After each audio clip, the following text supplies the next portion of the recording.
네, 이번 시간은 한 주간 경제 이슈를 뒤흔들었던 사건을 짚어보는 편지의 견대토톡 시간입니다. 편지의 기자, 어서 오세요. 네, 안녕하세요. 네, 오늘의 첫 번째 이슈, 바로 국민 예능인 나 혼자 산다의 안방마님이었던 박나래 씨와 관련된 이슈인데요. 이른바 주사 이모에게 수액을 받았다는 의혹이 제기되면서 관련된 논란이 수면 위로 떠오르고 있는 상황입니다. 박 씨가 실제로 어떤 시술을 받았는지 그 여부는 정확히 드러나지 않았습니다. 그러나 이번 사건을 계기로 이 주사 이모와 관련된 비공식 주사 시장과 관련된 문제가 수면 위로 드러났다. 이런 의혹이 제기되고 있는 상황인데요. 관련된 내용 편지의 기자와 함께 짚어보도록 하겠습니다. 우선 주사 이모가 무엇인지 어떤 의미를 의미하는지 짚어보도록 할 텐데요. 네, 주사 이모는 정식 병원이 아닌 집이나 오피스텔, 그리고 차량, 가게 등으로 직접 찾아가 수액이나 비타민 주사 같은 시술을 해주는 사람을 말합니다. 온라인에서는 출장 수액, 방문 수액으로 불리고 있고 보통 1시간 기준 10만 원 안팎에 거래되는 경우가 많습니다. 그러면 박나래 씨와 관련된 의혹도 결국엔 이 구조에서 비롯된다, 이렇게 볼 수 있겠네요? 네, 그렇습니다. 주사 이모는 의사 면허 없이 무면허로 주사를 놓는 사람을 지금까지 그렇게 불리고 있었는데요. 이번 논란은 박나래 씨가 이동 중 차량이나 일산의 오피스텔에서 주사 이모에게 각종 약물을 투여받았다는 의혹에서 나왔습니다. 주사 이모는 무면허로 지칭하는 은어로 지금까지 불리면서 사회적 문제로 지적이 되어 왔는데요. 하지만 현재 박나래 씨는 주사 이모가 의사 면허가 있는 줄 알았다는 입장입니다. 그런데 이 코로나 시기에 특히 주사 이모로 큰 어려움이 있었다고 합니다. 그렇습니다. 특히 코로나 시기에는 병원 방문이 어려워지면서 집이나 숙소로 찾아가는 이른바 출장 링거 서비스가 SNS를 통해 확산이 됐었습니다. 집단 감염 사고나 부작용 사례까지 발생했었습니다. 그럼 지금 논란이 되는 주사 이모의 행위는 구체적으로 어떠한 점에서 문제가 되는 걸까요? 핵심은 의료행위의 장소와 자격입니다. 현행 의료법은 의료행위를 원칙적으로 병원 같은 의료기관 안에서 하도록 규정하고 있습니다. 다만 환자가 거동이 어렵거나 응급 상황처럼 특별한 경우에는 예외적으로 왕진이나 재택진료가 허용이 되는데요. 이번 사례처럼 오피스텔이나 차량, 숙소에서 수액을 놓았다면 이러한 예외 조건에서 해당하기 어렵기 때문에 불법 의료행위로 볼 가능성이 높다는 게 의료계의 핵심입니다. 의료계는 이번 사건을 무면허 의료행위로 규정하며 향정신성 의약품 사용 여부까지 조사해야 한다고 주장하고 있어 수사 필요성이 제기되고 있습니다. 아무래도 심도 있는 수사가 필요할 것 같은데 그렇다면 소비자도 처벌될 수 있단 말이 있던데요. 네, 복지부는 위법임을 알고 요청했다면 환자도 공범이 될 수 있다고 밝혔습니다. 이 경고가 시장에 강하게 작용하면서 비공식 시술 수요가 줄고 다시 병원 중심의 구조로 재편될 가능성이 크다고 보고 있습니다. 네, 개그우먼 박나래 씨 관련 논란에서 출발하긴 했지만 결국 코로나 이후 이어진 그림자 의료 시장의 문제가 다시 한번 재조명되는 순간이었습니다. 그럼 두 번째 이슈입니다. 고환율이 이어지면서 장바구니의 물가도 크게 오르고 있는 상황인데요. 특히 수입식품과 에너지의 가격이 동반으로 상승하면서 생활물가 전반에 비상등이 켜졌다는 지적이 나오고 있습니다. 네, 최근 원달러 환율이 1,470원 안팎까지 오르면서 그 달러로 거래되는 수입식품과 원재료 가격이 함께 뛰고 있습니다. 이 비용이 그대로 소비자 가격에 전가가 되면서 장바구니 물가가 빠르게 오르고 있다는 분석입니다. 국가데이터처 자료에 따르면 지난달 식품물가 지수는 127.1로 2020년 이후 5년 동안 27%가 넘게 상승했습니다. 같은 기간 전체 소비자 물가 상승률이 17%였던 것을 고려하면 식품 가격이 훨씬 가파르게 오른 겁니다. 네, 설명해 주신 것처럼 유난히 식품 가격의 상승률이 높았는데 구체적으로 어떤 품목들이 많이 올랐을까요? 기본 식재료부터 가공식품까지 전반적으로 상승폭이 큽니다. 식탁에 오르는 긴 계란, 식용유, 참기름 같은 식재료부터 국수, 빵, 라면 같은 가공식품, 그리고 삼겹살, 치킨 등 외식비도 대부분 두 자릿수까지 올랐습니다.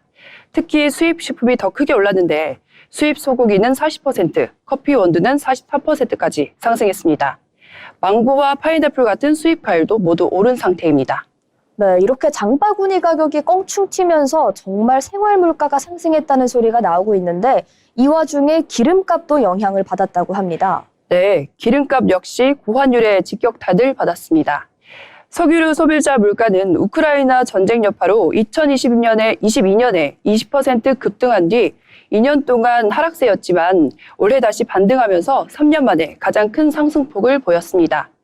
기름값이 오르면 운송비와 난방비가 함께 뛰기 때문에 식품 가격은 물론 생활 물가 전반 추가적인 압력이 가해집니다. 정부는 물가 부담을 낮추기 위해서 유류세 한시 인하 조치를 새해에도 연장하는 방안을 내놓았습니다. 네, 그런데 저소득층의 부담이 더 크다는 지적도 나오고 있습니다. 네, 하위 20% 가구의 근로소득은 오히려 줄었고 지출의 40%를 식료품과 전기, 가스, 난방비 같은 생계비에 사용합니다.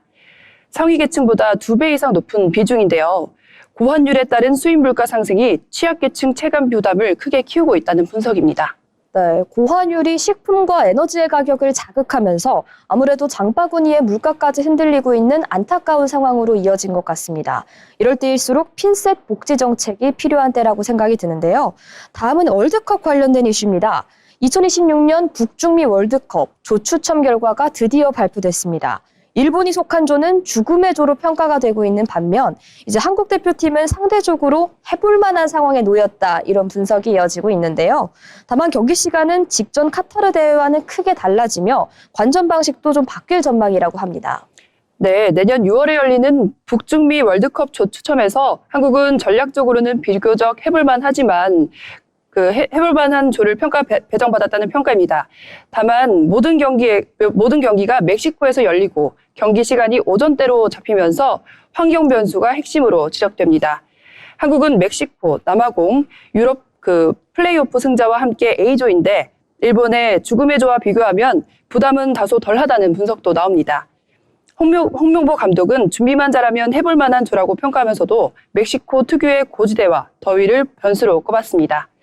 특히 과달라라는 해발 1,500m, 몬테레이는 40도에 가까운 폭염이 예상되기도 합니다. 네, 경기가 열리는 지역적인 특징을 고려하시면 좋을 것 같습니다. 또 경기 시간과 관련된 이야기도 많이 나오고 있는 상황인데요. 카타르 월드컵과는 어떤 차이가 있을지 궁금합니다. 네. 또 경기 시간이 오전인 만큼 카타르 대회 때처럼 치맥 응원이 이어지기가 어렵고 관련 업계의 특수도 제한적일 것 같다, 이런 분석이 나오고 있는데요. 네, 가장 큰 차이는 경기 시간입니다. 2022년 카타르 월드컵은 한국 경기 대부분이 밤 10시에 자정에 열렸습니다.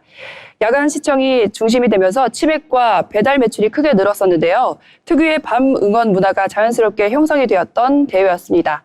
반면 2026년 북중미 월드컵은 한국 경기 시간이 오전 10시와 11시로 편성이 되면서 학생과 직장인이 수업과 업무에 있는 시간대라 과거처럼 밤에 모여 치맥과 함께 관전하는 전형적인 응원 문화를 기대하기 어렵다는 평가가 나오고 있습니다. 아무래도 요식업계가 기대했던 기존의 치맥 특수는 좀 어려울 것 같습니다. 네, 이 부분도 명확합니다. 치킨과 요식업계는 월드컵 기간마다 야간 경기 수요에 따른 매출 상승을 기대해 왔지만 이번 대회는 오전 경기 중심이기 때문에 관련 업종 매출 증가 효과는 제한적일 것으로 보고 있습니다. 특히 직전 카타르 대회 때와는 달리 가족, 지인들과 모여 야간 응원하기 어려워지면서 치맥 특수는 사실상 기대하기 어렵다는 분석입니다.